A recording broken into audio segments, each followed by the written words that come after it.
Welcome to the Power Hour, Optometry's biggest and longest running show. We're now in our 13th season. I'm your host, Eugene Schatzman, and we've got an awesome episode for you today. I really think you're going to enjoy this one. Dr. Nick Lillie has built an impressive practice in a smaller Michigan community, and he's just a complete powerhouse of implementation, which is why I respect him so much. So, quick story. Before the show, Nick and I were chatting, and he said to me, "You know, Eugene, there are 3 ways to grow a practice: more patients, more revenue per patient, and getting patients to come back more often." And realizing that unlocked some serious growth in my practice. And for everyone who has heard me speak, you know how big my smile was when Nick said that to me, since it's literally one of my favorite J. Abraham concepts. But Nick has really embraced it, and here's what's truly impressive. What Nick has done in the last 12 months is just remarkable. Find me another practice that has 5x'd their dry eye treatment acceptance rates, or cut their exam onlys in half, or nearly doubled revenue per patient. And he has done all of that while seeing more patients, adding an associate, and actually seeing fewer patients himself.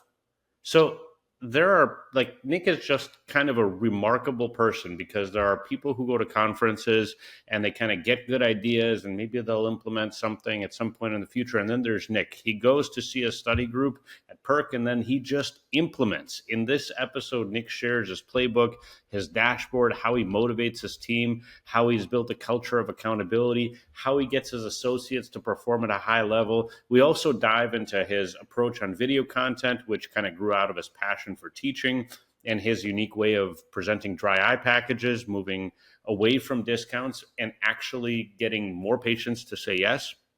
Overall, this episode is just jam-packed with actionable ideas, and also not just ideas, but proof of what's actually getting done.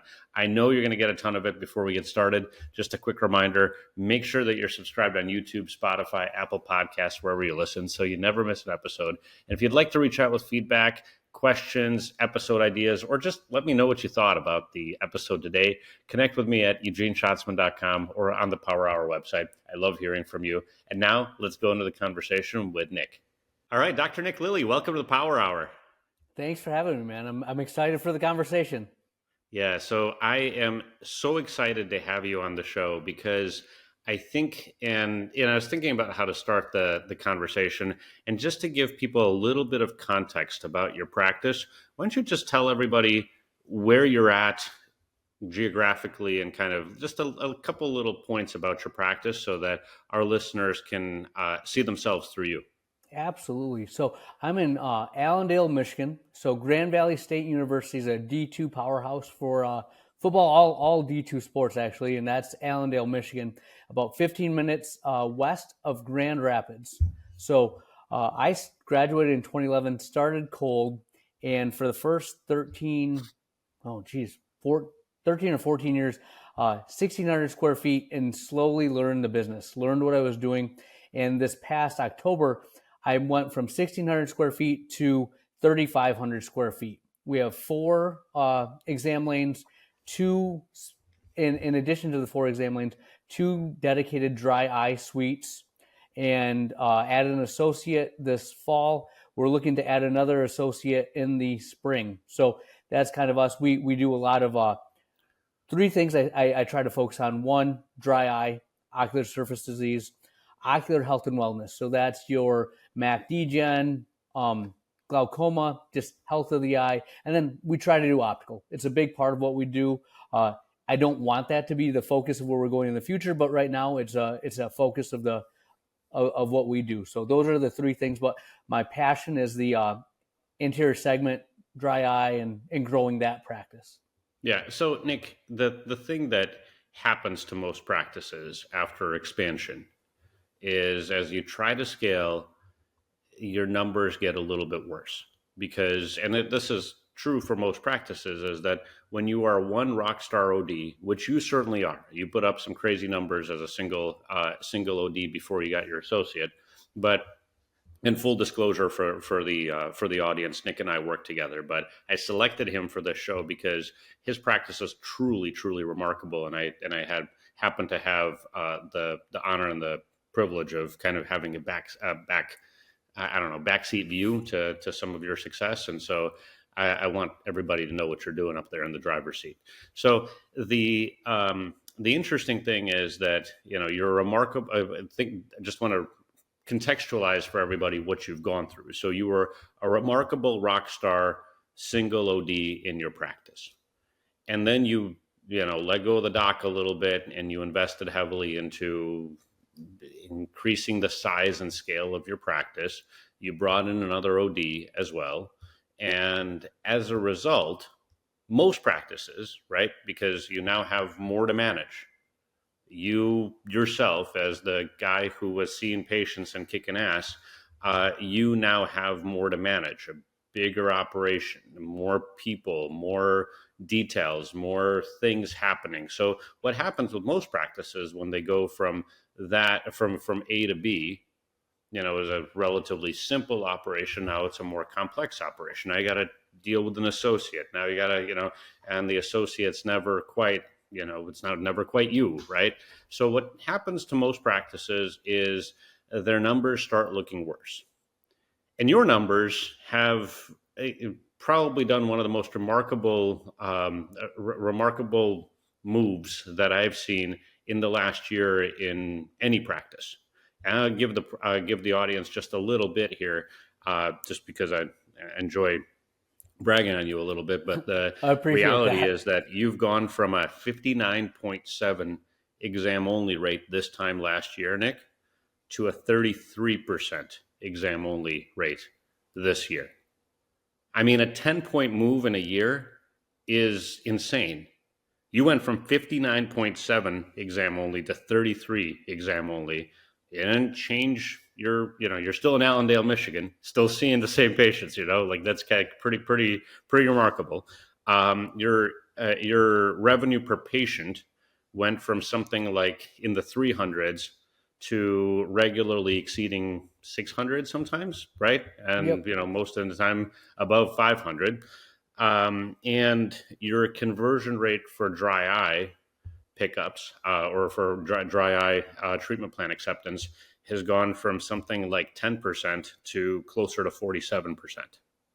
So this is where we're going to spend the episode. I want to talk a little bit about these numbers first. And then there are some other areas that I want to zoom into, because you do a lot of things that are truly remarkable. But in this particular case, let's start with what you think contributed to this type of growth. The biggest thing is we made it a priority to focus on these things. When I'm part of a mastermind group, P3, and I hear a lot of people talk. And Jamie Rosen, I know he's a good friend of yours. He loves the exam only rate. He said that's one of the most important metrics that he focused on to grow his practices. And I'm smart enough to know that I don't know everything, and to find someone that has done what you want to do and don't reinvent the wheel. So when he said that exam only rate was one of the biggest, most important metrics, I said I have to measure it, we have to talk about it, and we have to go from there. So I have a weekly scorecard that we track. So every one of my opticians, every patient that we have a spreadsheet that we put in what the outcome was. They came in, was it exam only? And we're stricter than probably what you measure. We look at if they had a contact lens eval and they buy a week later, they didn't buy that day, it's an exam only. If they are not buying that day, that's our criteria. And I know a lot of people will get like, well, if they did this or that, I want the hard, true, fast numbers.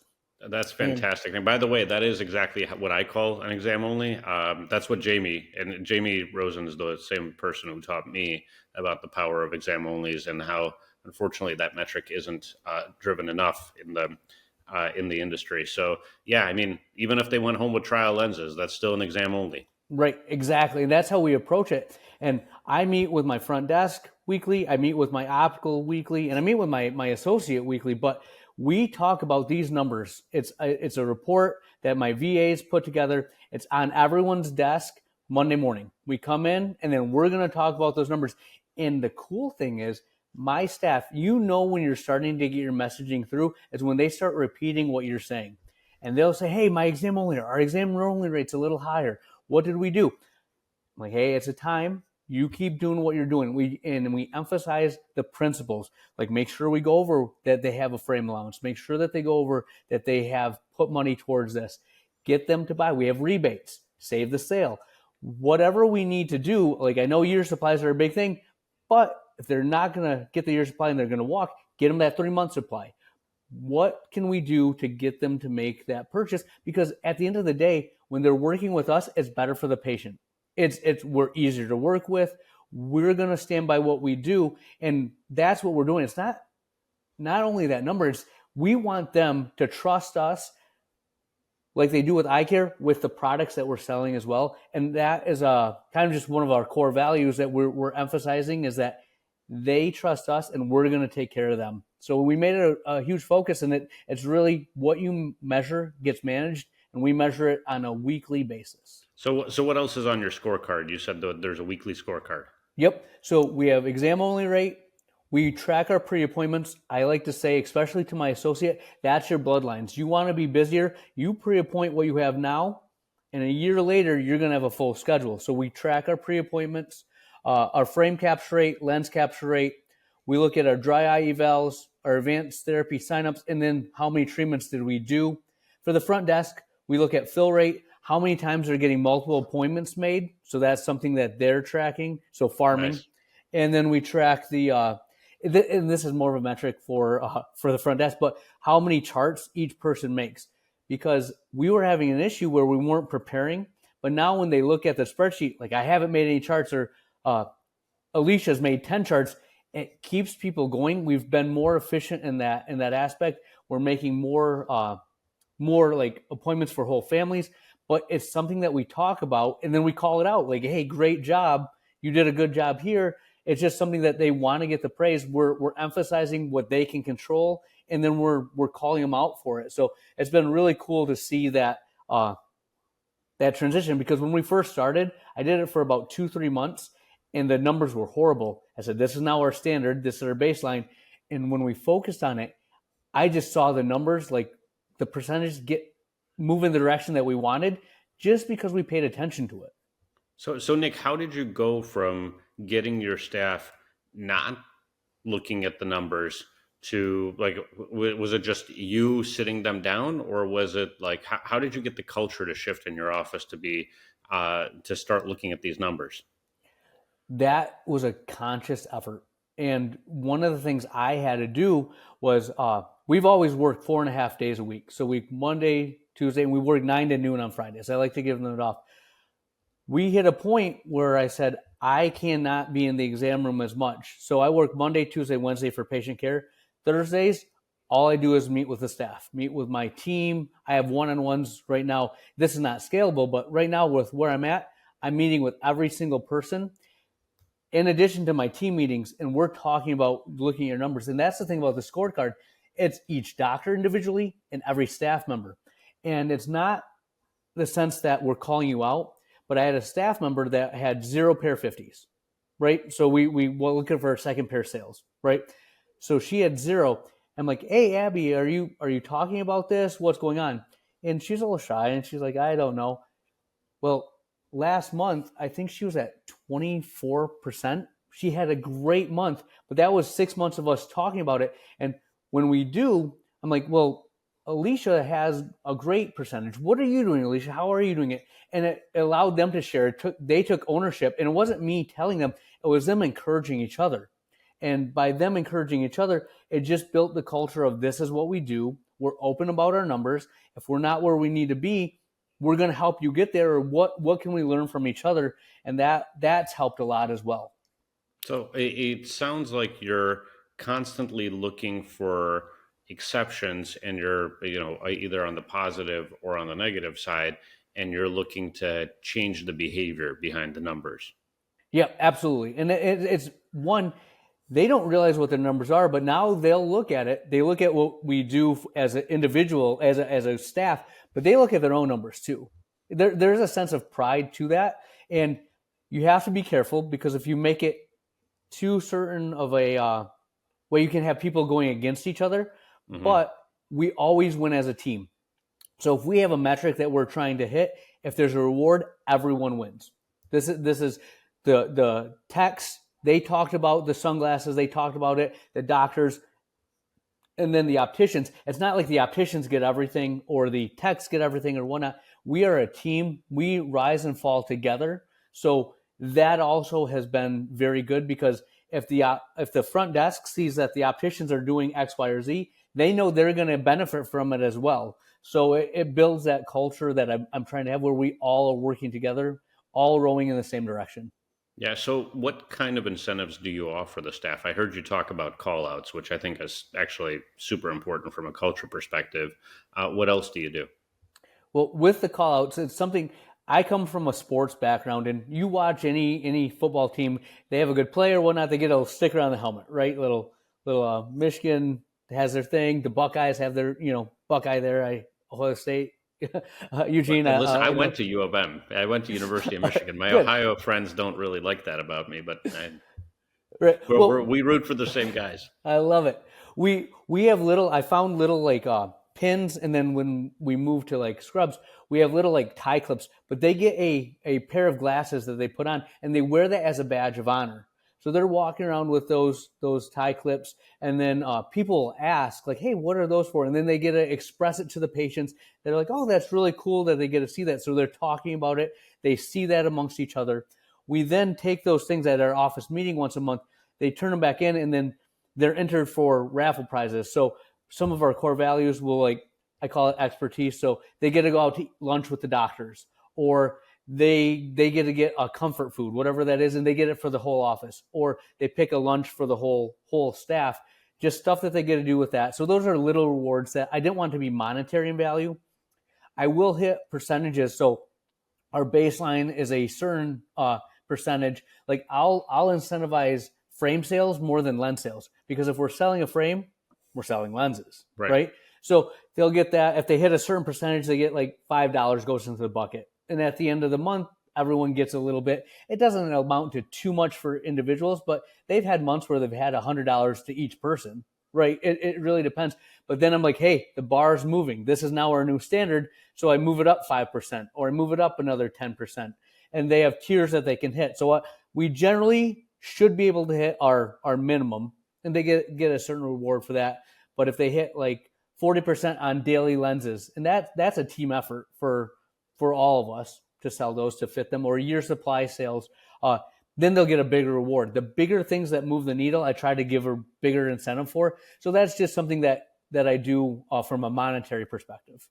Yeah, so it's interesting because you're kind of following this playbook, and the thing that Jamie and I always teach is that yeah, you have to be able to talk about the numbers. You want to talk about the numbers on a regular basis. You want to be really open about the numbers, but you really have to manage the behavior behind the numbers.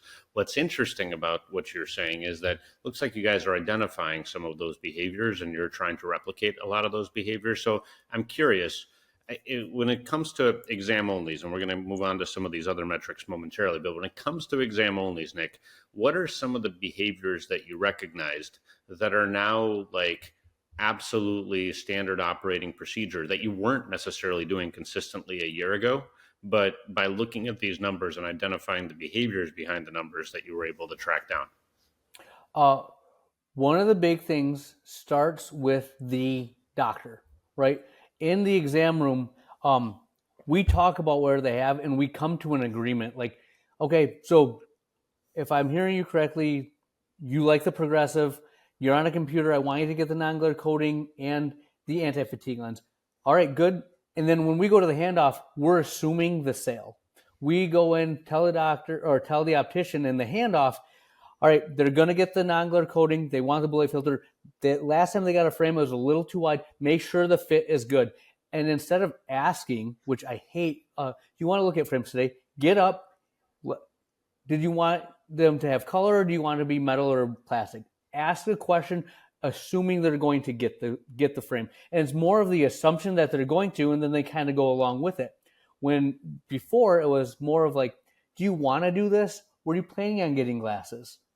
You know what I mean? It was questioning. Now we assume. We still, like, I wish we were better on our exam onlys. I know you give us a lot of props, but we constantly look at that and like, we could be better. We should be better here. Uh, Well, keep moving, but I mean the direction that the improvement you've made in a year, that's the truly remarkable thing. To go from 59% to 33% is incredible, Nick. So keep identifying more of those behaviors, and but it sounds like that's one of the core scripts is is what the doctor talks about, but then one of the core things is, what's the first words out of the mouth of the optician, right?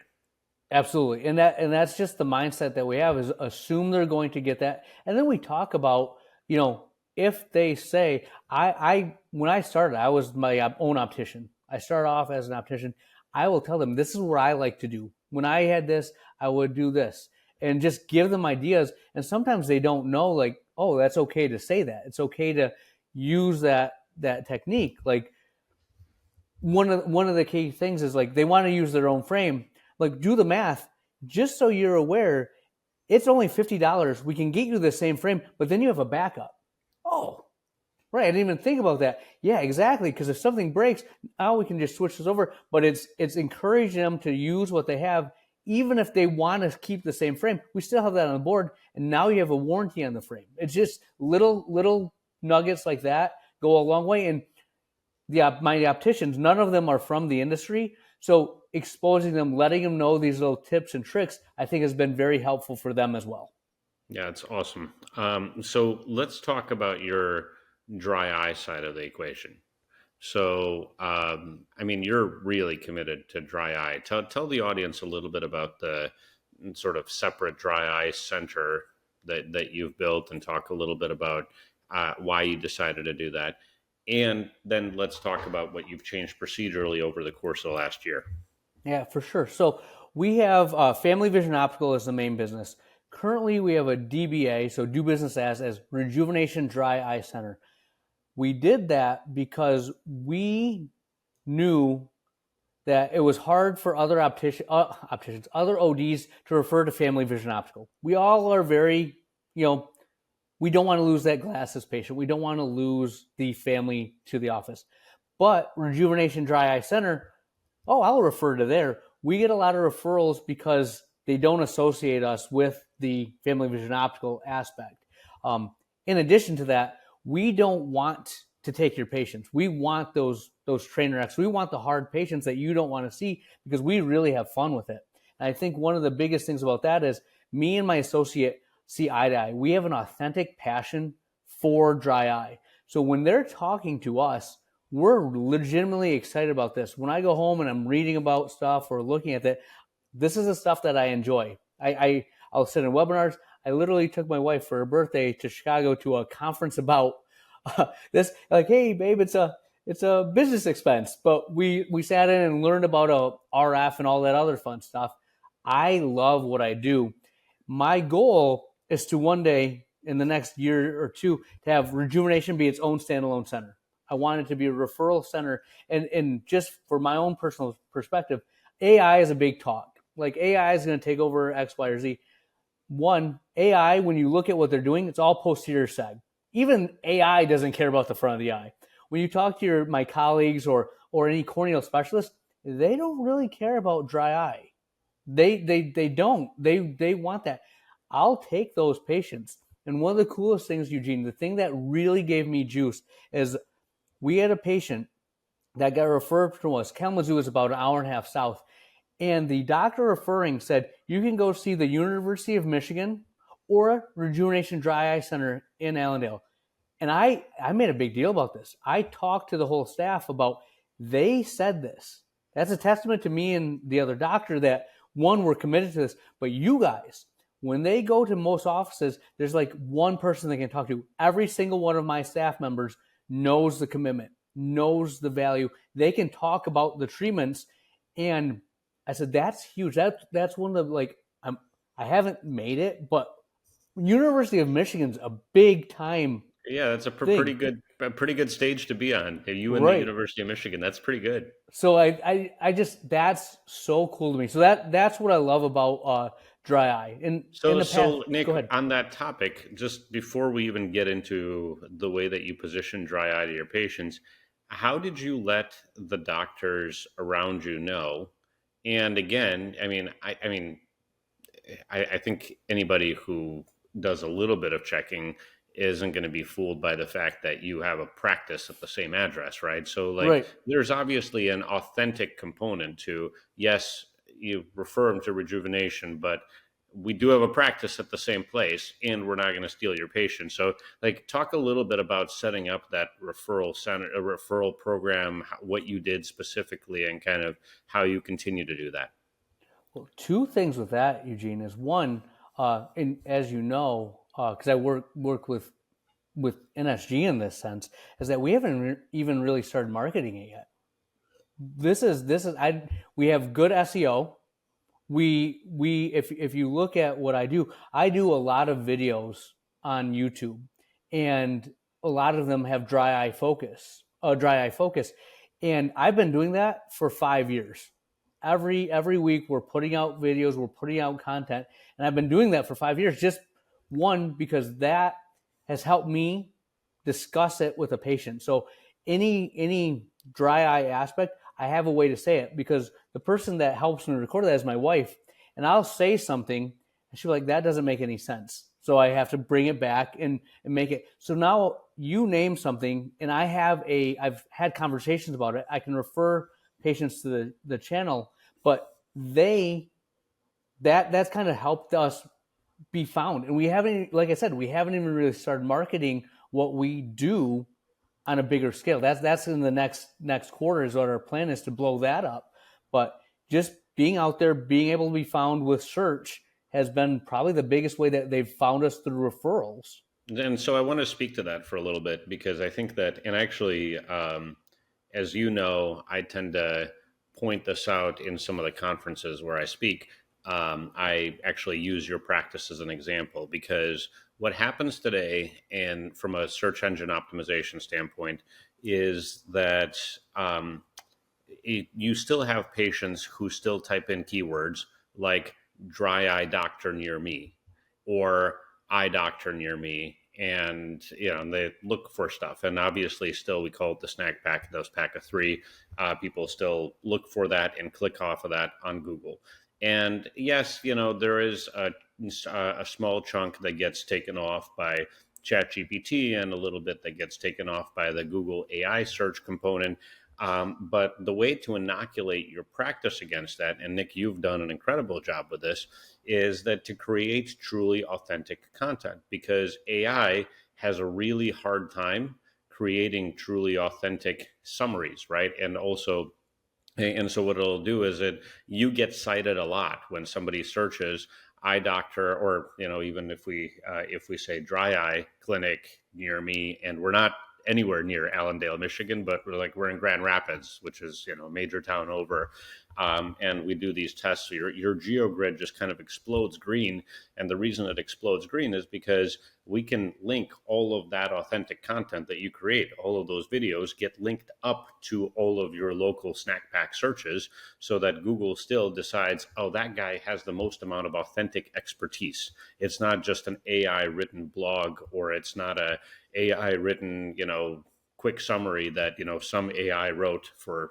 some other AI, and now AI is referencing. Because what it's really looking at is saying, this is a video, this is a real content subject matter expert.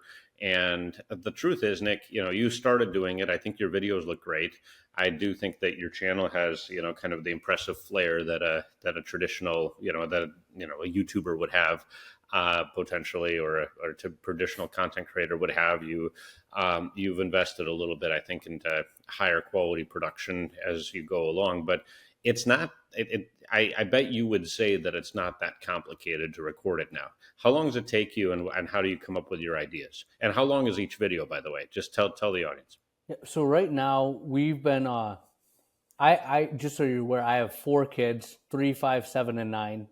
I coaching football, 5 to 7, 7th and 8th grade football, and my time is really condensed. This Friday, in about an hour and a half, me and my wife just go into the office. She sets up a camera. She gets the lighting all set, and then we just go and record for about an hour and a half, and we got probably 8 to 16 videos.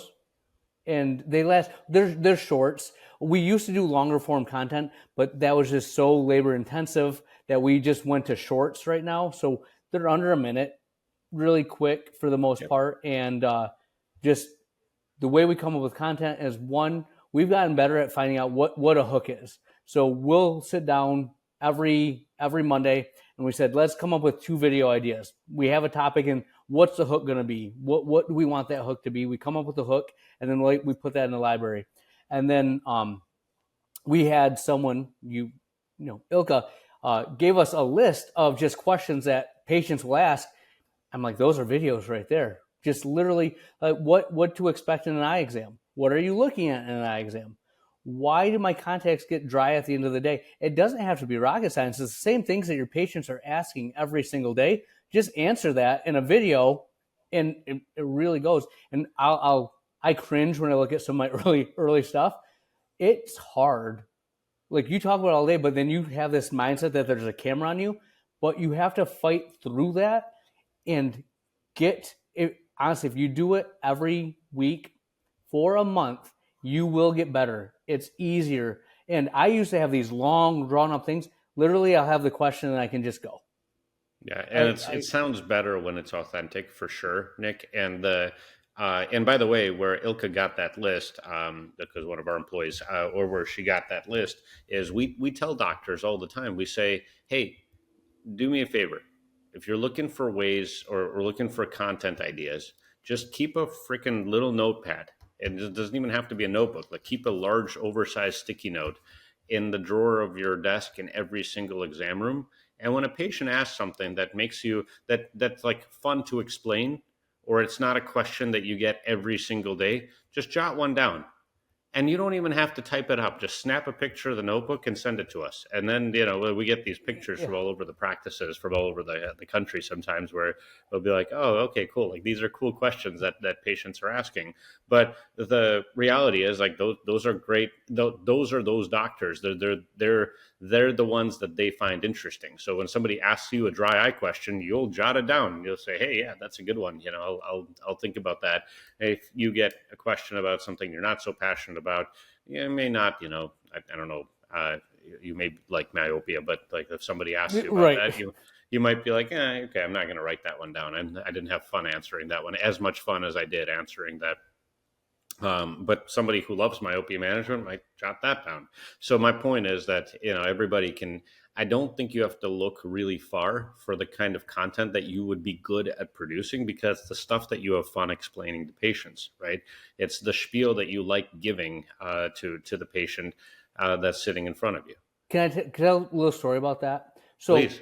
When I was, I'm looking to hire another doctor, right? And my current associate, I hit a home run, 1 in a million. Couldn't have asked for a better associate.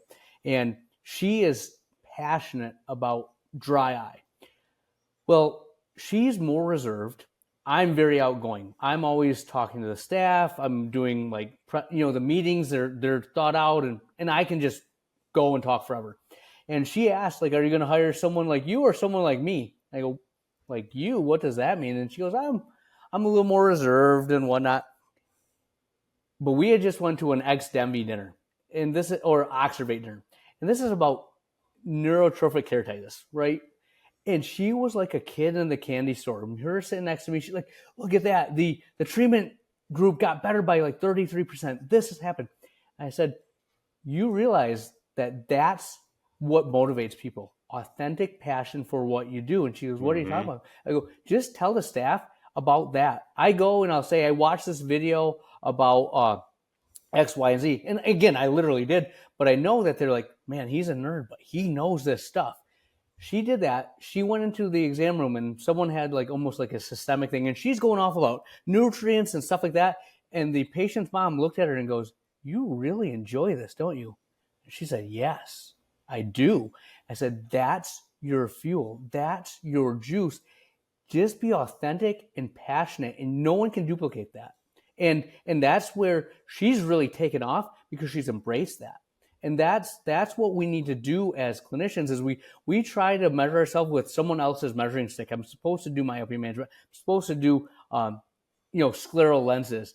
No, do what you love, and no one can compete with you. You're an N of one at that point.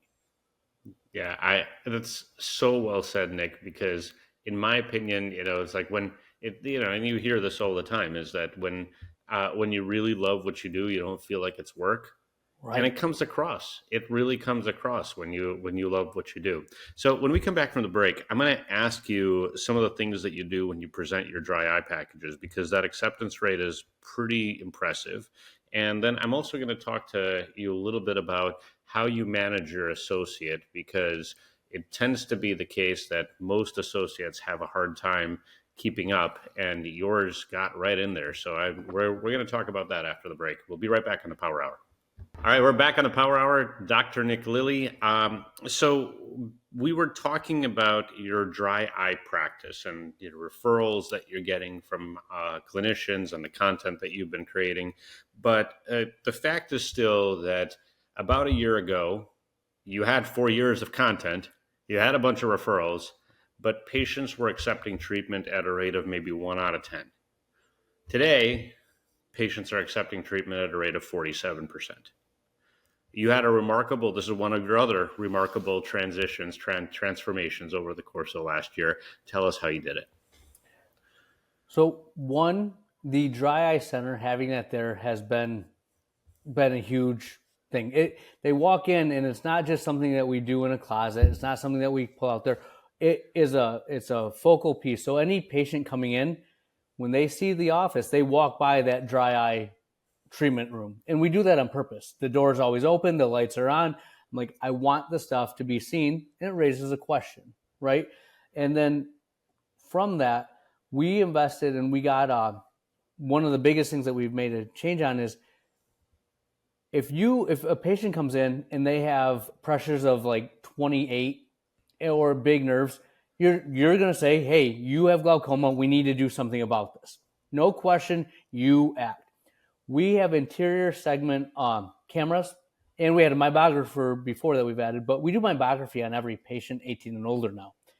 If there's an issue, if there's any dropout or gland loss, it's like glaucoma. There's no question about this. This is our standard of care. We're going to do something about it. So we actively have a discussion about their glands, what it means, and we come up with a treatment plan for them. And I've gotten better as I go, because I used to be, okay, I'm going to have you come back and do this. Why am I waiting? This is your problem. I have a solution. Let's sit down and talk about this right now. If they want to come back or think about it, we will. But if it was glaucoma, I wouldn't hesitate. We're going to have this discussion. We're going to do further testing. Treat it as that. It's the same thing. It's a disease that can affect their eyes, affect their vision, everything that you do with glasses and contacts, treat it as such. So we made it a priority, and every patient gets that look. They think it's amazing. They've never seen it. But the next step is talking about it in a way that they understand. So one of the things that I heard recently was you have to emphasize the importance of tears.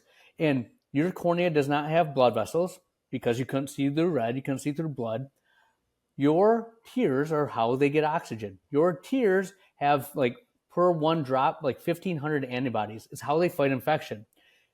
Your eyes are getting red at the end of the day because they're not getting enough oxygen. Oh man, that's bad. Like, they get that, right? Speaking in a way that they understand, that helps. And then the other aspect that we've really got on, and this came from a conversation with my marketing team, is I said, I want to start marketing dry eye. And their comment was, well, dry eye is more of a seasonal thing, that you're going to pay way too much now. We want to do that in the fall. I'm like, that's ridiculous. I got to find a way. So if I said to you, Eugene, you want healthier, fuller lashes without, the prostaglandins or whatnot? Yes, I want healthier, fuller lashes. Well, then we're going to talk about cleaning the lids and lashes off, getting that debris off. It's the same conversation that you have, but I'm going through the side door. If you ask them about the bags on your eye, the hooding and the bags on your eyes, are those bothering you? Yeah, that is. Well, you know that because your lid is losing muscle tone, you're having a less efficient blink. I have a thing where I can tighten that up, get you to have a more efficient blink. It's also going to treat your dry eye, but you're going to get the cosmetic benefits as well. Yes, I want to do that. they'll justify the treatment because of the cosmetic experience, benefits. So, do you like the redness on your cheeks? No, I don't like that. Well, that redness is actually going up to your lids. It's causing inflammation. I can get rid of the redness, but it's going to make your dry eye better. Sure, get rid of the redness, doc. It's how you're having the conversation in a way that they are receptive to it. Not a single patient in my office thinks they have dry eye, but they have these other things that are going on that we start the conversation with and then give them a solution to the problem. No one wants to buy vitamins. Everyone wants to buy the painkiller. If I have a headache, I will pay whatever it takes to get that to go away. So what is their pain? And that's what we've really done a better job of bringing to the forefront is what is their pain, and then them specifically, how does it apply to them? Their glands, their video, their lids, that resonates with the patient versus a general talk about it. Yeah. Oh, I love that. And, for the audience, just to restate, nobody wants to buy vitamins. Everybody wants to buy the painkiller. And it's true of our society is that, unless, and it's such an interesting observation because the vitamins I'll put off until a future date, maybe next year, maybe when X happens, maybe when my lifestyle changes, maybe, but the pain is here now. Mm-hmm. And if I can pay to get rid of it, I probably would, right? So that's a really interesting point. So what you're telling me is that you're flipping the dry eye conversation. I thought you were going to say what Paul Karpecki said to me once when I was hosting a panel, which is that you do the myography and then you say this is something that concerns me. His words were. Yep. I see something here that concerns me. And then as soon as the doctor is concerned, then you kind of get into serious mode and you get to explain. But what you said is that maybe you do some of that, but really the selling proposition starts with some of the aesthetic benefits. And then you transition to, and also it's going to help with your dry eye. Yeah. And I'm big about it. I want to treat their dry eye. I want to get that there. But the patients, the comprehensive patients that we're converting care more about that cosmetic benefit. The referrals that we get in the train wrecks, those are the easiest patients because they're looking for an answer. Mm-hmm. They've been to what's the average, like 4.5 doctors that have tried X, Y, or Z. This is a plan. This is what we're going to do and go from there. And I think that one of the biggest mistakes I made early on is I bought an IPL. So I sold IPL, right? If your only tool is a hammer, everything's going to look like a nail. One of the selling points that I have conversations with my patients now is I have all the tools. So I'm going to find the tool that's actually best for you. I'm not selling a treatment. I have a million ways to get where you want to be. It just may take longer depending on the route you want to go, but I'm going to meet you where you're at and we're going to get there together. Are you in? So how do you position your treatment plans? Is it the same price for all of them? How do you set it up? Yep. So we used to be big on the discounts. Like it was usually $3,000, but we'll get it for $2,500. What we went to now is it's X amount per treatment. So $425 per treatment, you need 4 treatments. $350 per treatment, you need 3 treatments. We have a treatment, we have a number, and go from there. That has lowered the barrier to entry. One of the other things that we used to do is half down to get signed up. Now, just pay for one treatment ahead of time. When you're done, you'll pay for the other treatment. So they're always ahead, one treatment. It's lowered the barrier to entry. And I got this from my staff member. She's like, yeah, you know how it is, that $500 rule. And I'm like, tell me more. Like, if it's under $500, you don't have to consult your spouse. You can go ahead and make the purchase. So we've really embraced that. And they're like, yeah, it's just $500. Sure, let's go ahead. So they're paying the same amount, but it's broken up. So we've lowered that barrier. They have less, ways to say no. That's really helped. And then in addition, we like to do what we call a white glove discount. Okay. So if you go to like Chanel, they're not like, oh, we'll discount this 15%. They're like, if you spend $500 more, you're going to get this free like kit of makeup or whatever. You know what I mean? Or if you go to this 5-star resort, if you book 5 days, you get access to the gym. So what we'll do is we have our base treatment, whether it's Tixel, IPL, call it RF, whatever you want your base to be.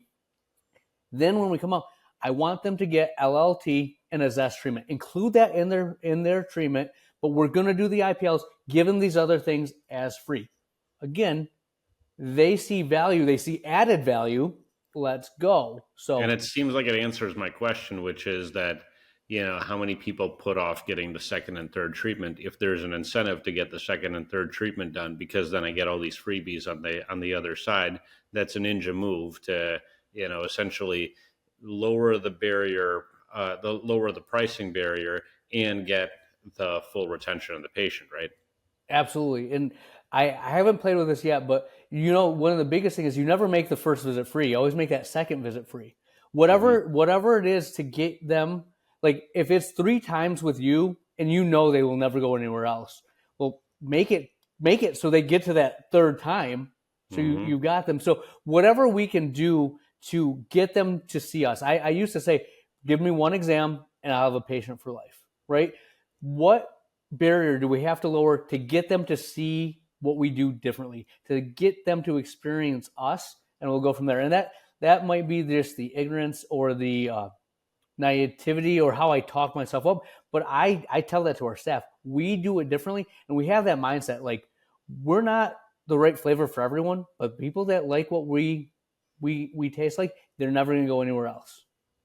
Yeah, and, Nick, it's the culture is contagious, and just talking to you right now, right? Like, I'm sure our audience feels it, that you've got an undeniable energy that I'm sure your patients feel in the exam room. I'm sure your staff feel, and quite frankly, it's like, you got this passion.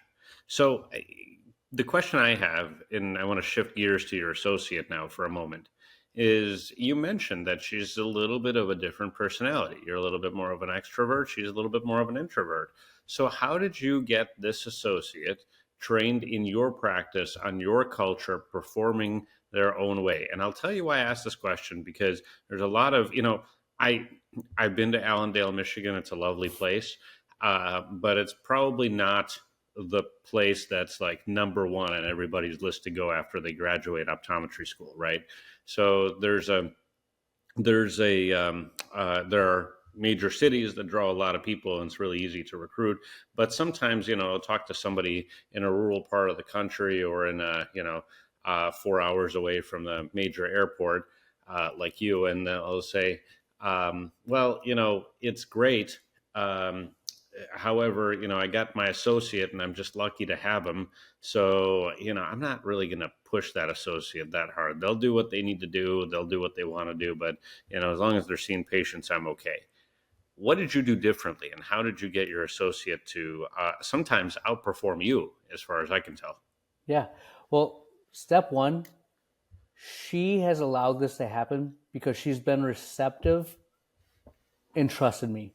Like, she trusted what I was telling her.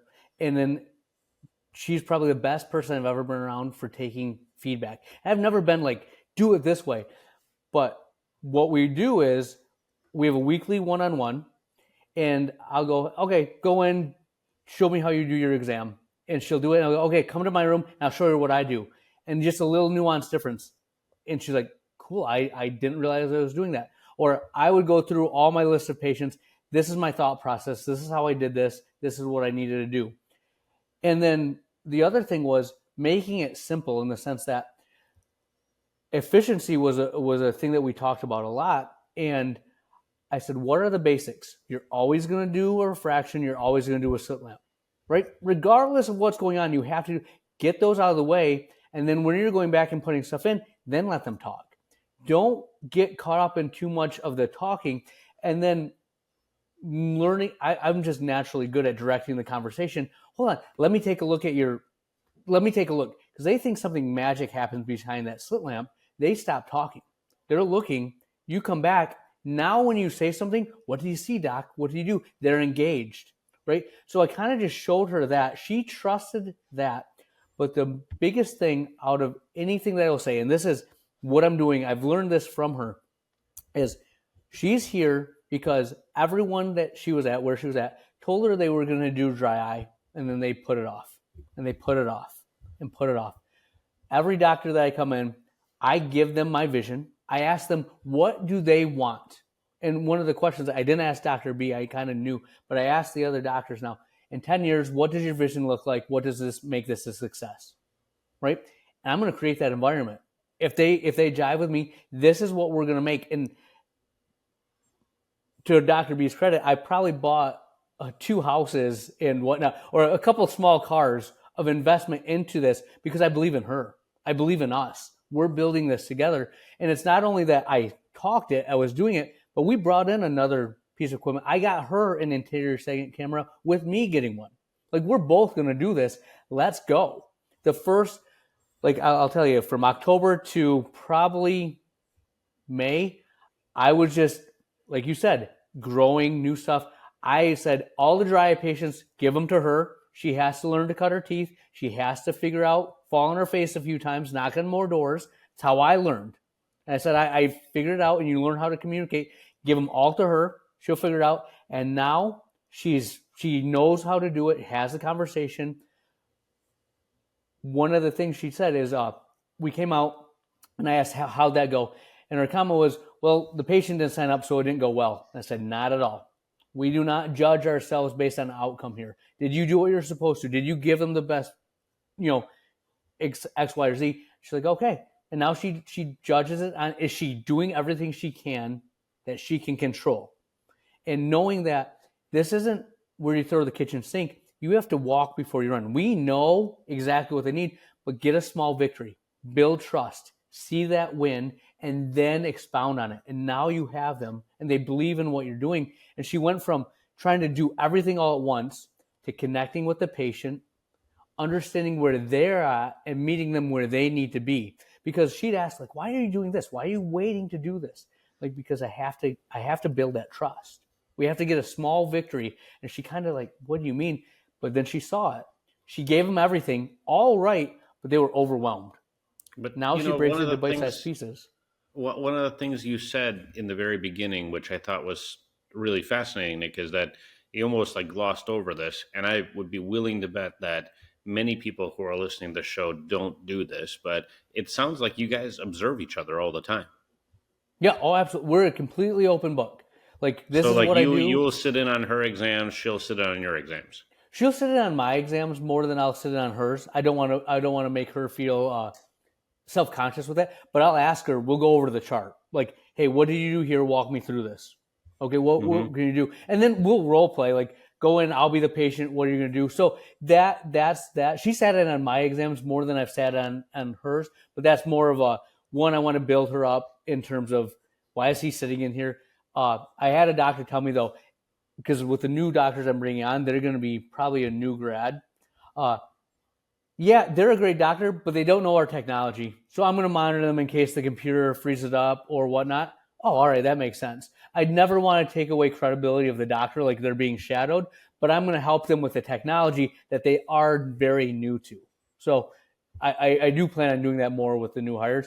She had practiced for a couple of years. I never questioned her doctor ability, but the presentation, she had never been in where she had all the tools to this. How do you pick and choose? Well, we even do the case role studies. play discussion, that like when you said role play or chart review, those kinds of things. I mean, how often are you doing that? Are you doing that at your weekly meetings? Yeah, oh, absolutely. We do a weekly meeting. Whenever we have a patient, we love to share. Like, hey, this is what I'm thinking. Why do you think this? It's so much easier to be on the outside looking in bouncing ideas off of her bouncing ideas off of myself, just sharing, look at this, what do we do? Iron sharpens iron. We make each other better, and I know I'm accountable because she's doing it. And small secret here, when I wasn't doing it and then she started converting that, you start to question, do I still have it? I'm like, oh, I'm going to show that I still have the ability to do this. So it revs me up. It gives me juice, and I'm never competing with her, but we'll look at the numbers. Hey, how many supplements where are you supplement sales? Where are you on your supplies? Where are you on this? And it just pushes us to be better because if I can do it, she can do it. If she can do it, I can do it. And that's the environment we want. We want the next doctor to thrive in that. If you aren't able to do that, you're not going to work well with us. Yeah. And I think we could probably continue this conversation for hours, Nick, because the reality is that the fuel behind your transformation is really, it's just that it's this energy, this thing that you brought on, and it seems to me, you said this earlier on, and it'll kind of be my last question for you for today. And then I'll ask our audience if they have questions for you. Maybe we'll bring you back in a few months and see and continue on your journey. But when you think about all of the stuff that gives you juice, gives you energy, as you say, what are the kinds of things that you do and that really energize you, and that when you come back to when you come back to your practice, you're just ready to fly? One of the things I've learned, and if you've heard of EOS, the core values, and coming up with your belief, three things I do in everything that I do, whether it's coaching football, with my family, with patients. I want to give people hope, I want to educate, and I want to advise. So in everything I do, they're not always going to listen, but that's my core. Whatever I'm doing, I want to do those three things. When I'm at home and in my free time, I'm either listening to podcasts. I'm always listening. I want to learn more and gather more information, but I'm always getting that. I'm like, how can I get a nugget to help someone else out? How can I get a nugget to share, to communicate better? When I'm working out in the morning, which I do, I want to get better. I want to, health is wealth, right? If I'm not able to go hard or do what I need to do, so that hope concept is huge.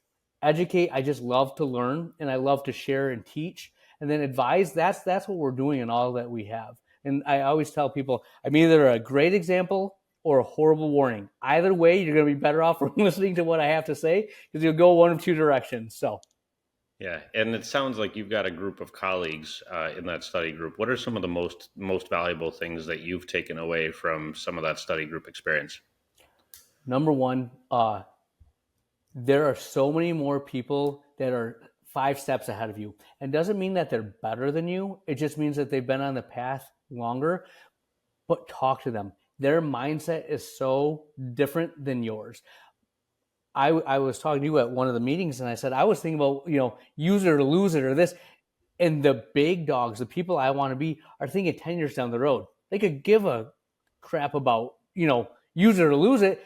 Where are we going to position ourselves in 10 years? How can we make strategic moves now to be where we want to be? And I think that's the biggest shift. Is I started thinking bigger picture. And when I started thinking bigger picture, you have a North Star. You know where you need to go. And you'll love this because it's Hormozy, right?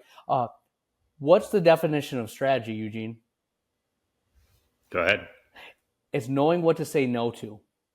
And that is so crucial, because everything's a shiny object. Everything hits a point of discomfort, of pain, or if it's not going the way you need to. But when you don't look at the shiny object, don't jump to the next thing, and you keep going through, that's when you get breakthrough. That's when you have real growth. And that's what I love. And that's what I'm trying to do right now with this focus and building this dry eye center. Yeah, and what's interesting is I'll expand on your definition of strategy, because I've named like 4 companies with the word strategy in them, and I've thought about the word a lot. I think that strategy is really the bridge between the goal and the tactics, right? So if you think of the tactics on one end and the goal on the other end, strategy is the shortest and most sustainable and the strongest bridge that you can build between those two things. The problem is that a lot of people, while they're building the bridge, they change the goal because of that shiny object syndrome, right? Like, oh my God, I changed the goal. Well, now you got to build a whole new bridge. And you got a whole new thing that you got to do, because the land moved, right? Now we were going north, now we're going northeast. And so you can't do that. And then people also get distracted by all the shiny object on the tactic side.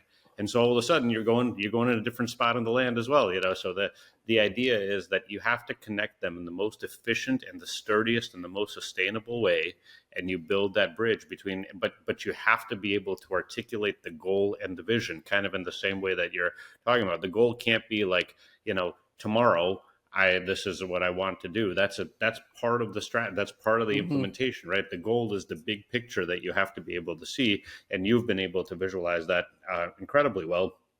But that's what gives you the power and the energy to be able to then say, okay, and then I'm going to make a scorecard to bring this all full circle. I'm going to make a scorecard knowing what I have to monitor every day, every week, so that I can cross this bridge one step at a time, and to know that I'm still making the steps towards the right direction. Yeah, 100%. And one of the last things I'll leave you with is that entrepreneurs, business owners, it's not our goals that drive us crazy; it's our timelines, right? And that's the biggest thing that I had to get is like stop thinking about the now, do the right things, get the foundation, and it'll take care of itself. And Yep. that's really what you have to focus on. That's I think that's if you take anything away from that is that know the fundamentals. And if you're not having the right fundamentals, that's why you're not getting where you want to be. Yeah, Nick, thank you so much for sharing your knowledge or wisdom with the audience. Just so proud and impressed of how far you've been able to come just in the short time that we've known each other. And you're an incredible powerhouse. And thank you for teaching. Thank you for just constantly bringing the energy. And thanks for being on the Power Hour. Thank you. Look forward to doing it again.